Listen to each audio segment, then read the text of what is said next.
She may have been a woman ahead of her time. A century ago, Cammie Henry, the widowed owner of Louisiana's Melrose Plantation, created a retreat for famous Southern writers and artists. And she preserved everything that was important to her in hundreds of scrapbooks. Dave McNamara shows us that remarkable collection in the heart of Louisiana.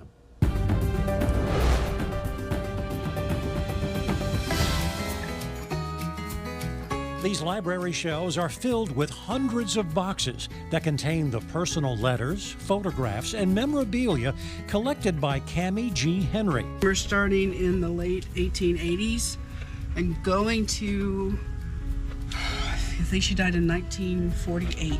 Cammie Henry came from a wealthy family and was a longtime owner of the historic Melrose Plantation in central Louisiana. Throughout her life at Melrose, she was an avid scrapbooker. These are the scrapbooks. 256. Donna Baker, the head library archivist at Northwestern State University in Natchitoches, walks me through the Cammie G. Henry Research Center. Henry put a great deal of effort into binding all of her 256 scrapbooks. She spent so much time doing the binding part of these that we've cut them out. For a couple reasons. Some for preservation purposes if the paper is a little too brittle, and the other is to digitize this and make these more accessible. The scrapbooks are a time capsule, a glimpse into what caught the interest of an affluent Southern woman who was interested in nature, the arts, and literature. What really fascinated you as you would flip through these pages that were written 100 years ago in some cases? The humans are humans no matter what time or what place. They care about what they love.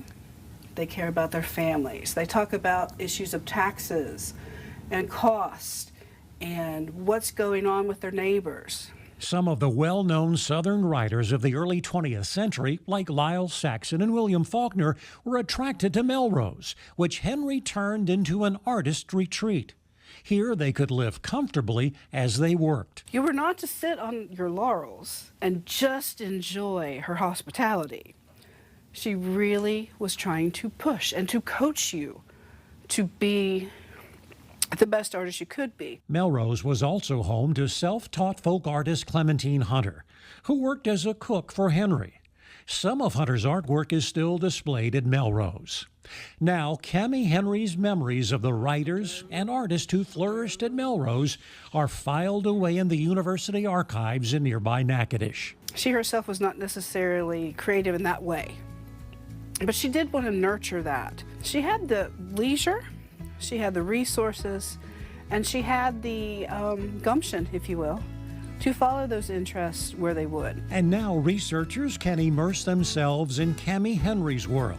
Here they can experience that interest in Southern literature and art that blossomed in a peaceful and supportive retreat at Melrose. With the heart of Louisiana, Dave McNamara, Fox 8 Local First.